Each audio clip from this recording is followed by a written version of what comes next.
El siguiente segmento tiene contenido o opinión. La entrevista en A Primera Hora. Analizamos los hechos del momento junto a sus protagonistas.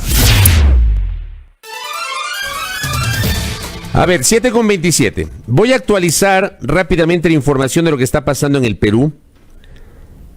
Keiko Fujimori tiene a esta hora 50,27% de los votos. Y Pedro Castillo, de Perú Libre, 49,72% de los votos. La diferencia a esta hora, querida audiencia, a esta hora, y cuando restan el 9% más menos de actas por procesar, se reduce a 0,54. Cuando venía Cara Radio, era de 0,70 y pico. Cuando llegué a la radio 0,66. Ahora 0,54%. Apretadísimo el resultado en Perú. ¿Qué opinas sobre lo que está pasando en el vecino país? La académica Catalina Barreiro, que nos acompaña acá. Ella es catedrática del Instituto de Altos Estudios Nacionales, el IAEN, y está con nosotros aquí en nuestro espacio. ¿Cómo le va, doctora? Buenos días, Fabricio. Buenos días con todos. A los añísimos que me atiende, ¿ah? Ya sabe, usted me ha olvidado. No, jamás. ¿Cómo le va, doctora? Muy bien, gracias, Fabricio.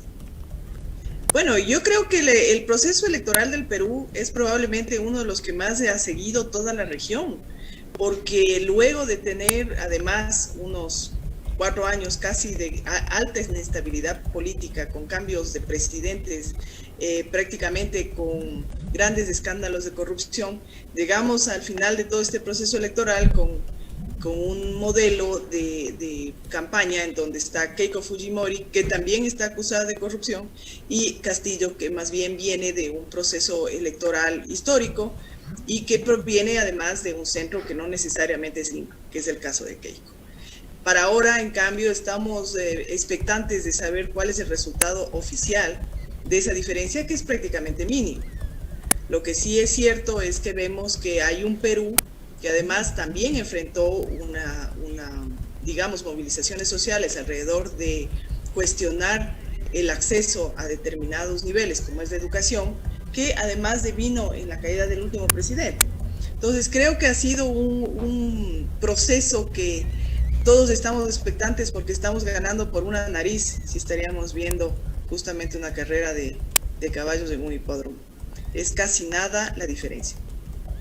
¿Por qué cree usted que está tan apretada la votación entre los candidatos finalistas de Perú, entre Keiko Fujimori y Pedro Castillo? ¿Cómo analiza usted este comportamiento del electorado peruano? A ver, yo creo que hay que tomar en cuenta varias cosas. La primera, el Perú, a pesar de que tiene una larga extensión territorial, concentra en Lima alrededor del 35% de la votación, y en Piura. Si usted gana Lima, Callao y Piura, usted podría ganar las elecciones. ¿Y por qué hago esa diferenciación? Porque definitivamente estos son los grandes centros urbanos. Y estos grandes centros urbanos, por lo general, habían sido quienes ponían el presidente de la República. Mientras que tiene usted desperdigados prácticamente por todo el Perú, que podría llegar a ser casi igual un 45-46% de la población es rural. Tenemos el Cusco, tenemos Trujillo, tenemos una larga extensión. En realidad, Castillo, que viene siendo este candidato especial que no estaba dentro del escenario político tradicional peruano, es el líder de estas partes del Perú que además nadie sabía que podías congregar prácticamente al 100% de esa votación rural. Mientras que por lo general los cálculos que se hacían en un proceso electoral peruano era considerar que si usted tiene Lima, Callao y Piura, usted gana las elecciones. De hecho, Keiko gana ahí. Entre Piura y entre Callao y Lima tiene casi el 68% de la votación, y de manera similar en Piura. Pero ahí también se revela varias cosas más. El Perú entró justamente con la presencia de Fujimori, padre, entró en un proceso de neoliberalismo bastante radical. El Perú sufre ahora de una brecha social importante, sobre todo accesos a servicios básicos. Eso es desde agua, vivienda, salud y educación, que durante la pandemia se ha evidenciado la fragilidad de ese sistema. Y evidentemente todas estas fragilidades se ven mucho más en una zona rural que en una zona urbana. Entonces hay realmente una votación que representa un Perú entre lo rural, entre lo urbano, que cuestiona el sistema productivo de las élites urbanas versus las personas que prácticamente se encuentran en condiciones mínimas, que es el Gran Perú, si se quiere decir, es el resto del Perú. Y eso prácticamente equivale al 50-50. Ahora, lo que estamos viendo también es que los dos candidatos, más allá de que, yo no sé si ubicar a Keiko Fujimori dentro de la política tradicional peruana. Ha sido varias veces candidata, creo que esta es la tercera vez que llega a una segunda vuelta. Si la memoria no me es infiel, perdió con Ollantumala y perdió con Pedro Pablo Kuczynski en las dos incursiones anteriores, y ahora estaría a punto de ser presidenta. Pero no sé si a ella circunscribir a la política tradicional. Bueno, lo de Castillo está claro que él no representa la política tradicional, doctora. Yo creo que el Perú, en realidad, Keiko viene de una, digamos, del populismo peruano, pero que se había medido con tendencias tradicionales. Y habían hecho si se quiere, una campaña electoral tradicional. Es curioso que Keiko, justamente dentro de esos populismos, ha ido mutando. Y fíjese usted que ahora Keiko prácticamente, que fue una contrincante, su padre de Vargas Llosa, está alineado ahora con Vargas Llosa. Y eso es lo que hacen los populismos. Pero ella ha tenido un enfoque, como digo yo, de estrategia política tradicional.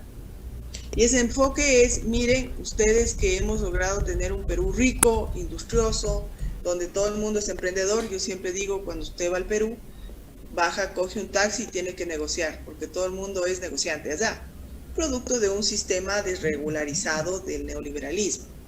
Entonces, evidentemente, Keiko representa a un statu quo actual del Perú. ¿Qué es este statu quo? El neoliberalismo, la estructura industrializada, la tercerización laboral, muchos intereses que vienen sobre todo de las grandes empresas, tanto peruanas como de las grandes empresas que han utilizado la maquila como forma de producción y de exportación nacional. Entonces, eso le hace ahora que sea respaldada por un statu quo que no lo fue las dos veces anteriores. Y que Kuczynski fue prácticamente la opción de esa élite en su momento. Y lo de Castillo, ¿cómo lo leemos? A ver, Castillo tiene un pasado, y un pasado complejo, su relación con Sendero Luminoso. ¿Cómo es que alguien que tuvo esa relación con esa organización terrorista, subversiva, tiene varios calificativos, ¿no? Llega hoy a la segunda vuelta y también está ahí peleando la posibilidad de llegar al Palacio de Pizarro, doctora? Bueno, yo creo que hay que interpretarlo de una manera muy, muy, muy clara. Lo que vimos, por ejemplo, para las movilizaciones sociales que se vio justamente a comienzos de este año y en el Perú, que no sé si ustedes recuerdan, era una población altamente joven. Es curioso, pero la población altamente joven peruana fue heterogénea. Se podría decir que venían de todas las estratificaciones sociales que tenía Lima principalmente. Y los reclamos principales eran acceso a la educación y salud. ¿Y por qué? Porque el Perú, como decía, en esta estructura neoliberal que tiene, usted si no tiene seguro no va al hospital, y la educación en realidad en el Perú se encuentra inclusive muy, muy por detrás de muchos de la región respecto a los estándares internacionales. Esto de buscar lo que significa determinados tipos de derechos sociales probablemente ha hecho que Castillo, que teniendo un pasado, digamos, terriblemente complicado, porque de hecho la época de Sendero Luminoso en el Perú fue una época prácticamente de mucha violencia y mucha sangre, que además fue terminada justamente por Fujimori, y eso permitió que haya un quiebre en el sistema económico peruano. como le decía. ¿Y por qué? Porque en realidad ese ajuste que sirvió, que fue un ajuste muy severo, que significó de golpe y porrazo casi un 70% en el margen entre la pobreza y la pobreza extrema. Hoy por hoy hayan tenido un resultado de una clase media, pero una clase media que ya no es la clase joven. El Perú todavía tiene una clase joven grande, como nos pasa en toda la región, que equivale casi a un 35% nacional, en donde también no tienen las mismas capacidades ni de emprendimiento, ni las mismas capacidades de salir afuera a estudiar, y peor quedarse adentro porque no hay opciones. Y eso parece ser que ha reestructurado sobre todo lo que son las organizaciones sociales fuera de Lima, pero es alrededor de un voto joven, no es alrededor de un voto tradicional, si se quiere, de élites. Uno podría pensar, doctora, perdón que te interrumpa, eso podría de alguna manera, voy a decirle algo que puede ser totalmente simplista, este voto joven o este electorado joven tal vez es aquel que no vivió el pasado de Sendero Luminoso. Puede ser así, podríamos tener esa lectura. Exactamente, o sea, en realidad estamos viendo lo que pasó en Colombia a la inversa cuando fueron los acuerdos de paz. Los jóvenes de Bogotá no habían vivido lo que era el conflicto y apoyaron el referéndum en donde no se tomaba en cuenta todos aquellos temas de los acuerdos de paz de negociación. Aquí es a la inversa. La mayoría de los jóvenes en el Perú que están en un rango entre digamos 18 y 35 años, prácticamente no vivieron nada de lo que fue la violencia de Sendero. Y eso incluye inclusive a las organizaciones fuera de Lima, a las organizaciones indígenas y a las organizaciones campesinas, que eran probablemente los territorios más dominados de la violencia de Sendero. Curiosamente son ellos los que movilizan por mirar una transformación social. Pero ¿cuál es realmente? Yo no estoy tan segura si ese elemento joven conoce en realidad y a profundidad lo que significaba tener una alineación con lo que era el líder de Abimael Guzmán. Lo que quieren en realidad es un estado de bienestar, un estado que permita garantizar otros niveles de protección del Estado que ya no ha existido en los últimos prácticamente 30 años. Correcto. Es interesante lo que pasa en el Perú y es paradójico, ¿no? Keiko Fujimori, la hija de Alberto Fujimori, que termina derrotando a Sendero Luminoso, se enfrenta a un exmiembro de Sendero Luminoso. Digamos, es para el análisis, doctora. Por supuesto. Yo creo que lo más curioso, como digo, es llegar a ver un Perú que está fraccionado, porque más allá de los resultados, ¿qué es lo que está pasando en la región entera? Nosotros tenemos procesos en los últimos 10 años en donde ningún presidente puede decir que ha ganado con un respaldo popular amplio. Y eso ha significado a la larga o a la corta una gran inestabilidad. ¿Por qué? Porque en realidad, más allá de que vuelvan a ser las mismas fuerzas hace 30 años que están compitiendo por el poder, que es Keiko y que es Castillo, que podría ser la tendencia de izquierda radical maoísta, frente a un libre mercado que es ya el sistema peruano. Más allá de eso, lo que usted está viendo es que es un Perú que la mitad no quiere el sistema neoliberal y el neoliberalismo todavía recuerda cuáles fueron las cicatrices que dejó justamente el tema de Sendero Luminoso, la inestabilidad y la violencia que se dio en el Perú. Esto para cualquiera que logre tenerlo, porque hay otra cosa que hay que mirar en la región. Todos estamos metidos en la idea del COVID y de la pandemia y de la posibilidad de vacunarnos y salir otra vez a activarnos. El rato que pase eso, los escenarios históricos latinoamericanos van a variar. Porque el rato que pase eso va a pasar lo que en Chile. Chile tiene una alta capacidad ya de vacunación y los resultados han sido también paradójicos.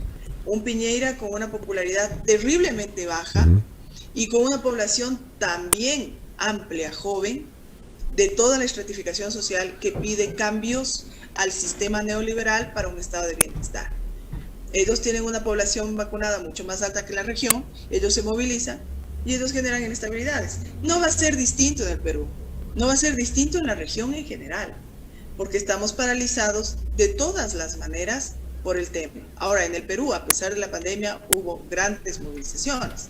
Entonces, los gobiernos que están asumiendo en este momento, y que no va a ser distinto si Keiko logra ser la primera presidenta del Perú, que además hay que tomar en cuenta, el sistema político peruano ha sido un sistema sumamente tradicional, en donde la mujer políticamente no ha logrado tener una figura. Entonces, si llega Keiko, va a tener que enfrentar eso, va a tener que enfrentar, y vamos a ver qué estrategias van a tener. Yo vislumbro que con mucha fuerza vamos a tener que mirar también cómo van a actuar los sistemas de seguridad para lo que va a significar movilizaciones. Entonces, en realidad es importante no solo mirar cómo 30 años más tarde vuelven remozados las mismas tendencias, pero lo que es más difícil es mirar cuando los escenarios políticos simplemente muestran un quiebre social entre los que no tienen y no tienen. Complejo el panorama en Perú. Doctora, vamos a ver qué pasa más adelante, pero está apretadísimo el resultado. Le agradezco por estos minutos, doctora Catalina Barreiro. Que tenga un buen día. Gracias, Fabricio. Muy Buen día gentil, para todos. muy amable. Catalina Barreiro, quien es catedrática del IAEN, conversando aquí en A Primera Hora sobre justamente lo que está pasando en el Perú. Y es complejo de Perú, gracias a este aporte de Byron Moya, que me escribe. Los últimos presidentes de Perú: Alejandro Toledo, que está prófugo; Alan García, que se quitó la vida; Ollanta Humala, quien también fue vinculado a un proceso de corrupción, están pidiendo contra él 20 años de prisión; Pedro Pablo Kuczynski, que tiene prisión preventiva; y Martín Vizcarra, que fue destituido. Es un horror lo que pasa en el Perú a nivel político. Veamos qué pasa el día de hoy con este resultado tan apretado en la elección presidencial. 7:43 en A Primera Hora.